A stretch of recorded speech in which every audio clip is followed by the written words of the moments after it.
लौरिया विधानसभा में बदलाव की तैयारी है, बदलाव की आंधी है और सभी लोग यहाँ के माननीय विधायक जी से त्रस्त हैं।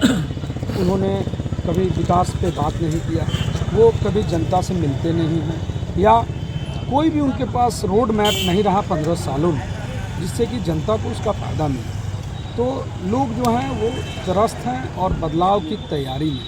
लेकिन इसी सड़क को बनवाने के लिए जहाँ तक मुझे याद है, जो है वर्तमान में यहाँ के लौरिया के जो विधायक हैं उन्होंने फुल पैंट छोड़कर हाफ पैंट धारण कर लिया था और महीनों हाफ पैंट में घूमते नजर आ रहे थे। हाँ, यही बात मैं बताना चाह रहा हूँ। इस रोड का जब टेंडर हो गया तब उन्होंने ये नौटंकी शुरू की। एक्चुअली जब कॉन्ट्रैक्टर को काम मिला तो उन लोगों में विवाद हो गया कमीशन को लेकर, जिसके चलते वो जो कॉन्ट्रैक्टर था वो भाग गया।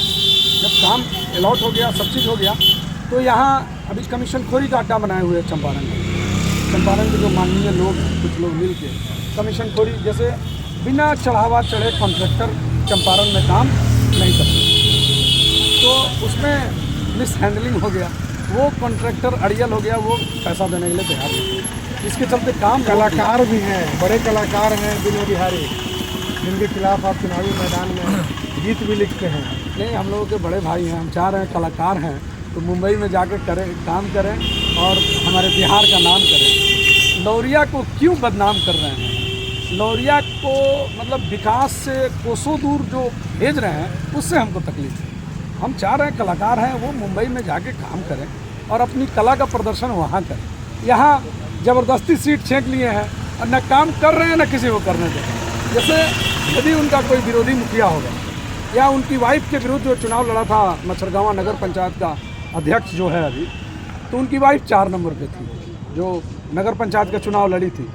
अब उस लड़के को वो काम नहीं करने दे रहे, इवन उसका ऑफिस बनने नहीं दे रहे थे। जो नगर पंचायत का ऑफिस है वो नहीं बनने दे रहे। वहाँ एक सुलभ शौचालय तक नहीं है नगर पंचायत में, वो कोई काम नहीं करने दे रहे। चंपारण में सहनी समाज का कितना समर्थन मिल रहा है महागठबंधन को, क्योंकि सहनी समाज पर नज़र सबकी है, मुकेश सहनी के खास करके तेजस्वी यादव के साथ जाने के बाद। देखिए, सहनी समाज जो है वो मुकेश सहनी जी को अपना नेता मान चुका है, इसमें कोई डाउट नहीं। अभी आप अगर 3-4 दिन का वीडियो देखेंगे माननीय विधायक जी का तो वो पूरे फ्रस्ट्रेशन में, क्योंकि यहाँ जो है सहनी बड़ा वोट बैंक है। लगभग 50,000 यहाँ वोटर हैं सहनी समाज के।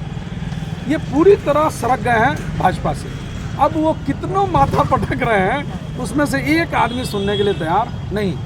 तो अभी वो पूरे फ्रस्ट्रेशन में, अगर आप 4-5 दिन का लगातार उनका भाषण सुने, आज प्रधानमंत्री की सभा का कुछ असर आपको दिखता है कि लोगों पर होगा?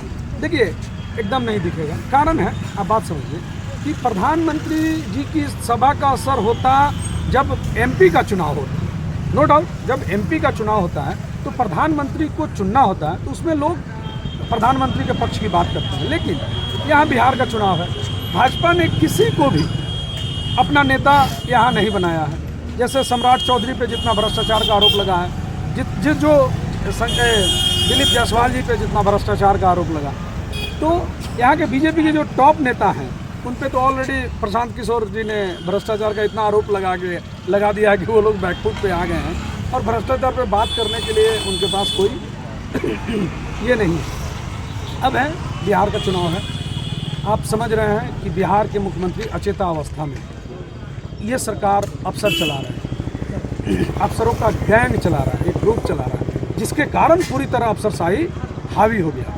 तो जब माननीय मुख्यमंत्री जी ही अचेता अवस्था में हैं तो यहाँ के युवा जो लोग हैं, जो सोशल मीडिया से देख रहे हैं स्थिति और परिस्थिति, वो लोग पूरी तरह 21 में कितनी सीटें आएंगी महागठबंधन को चंपारण में? आखिरी सवाल है।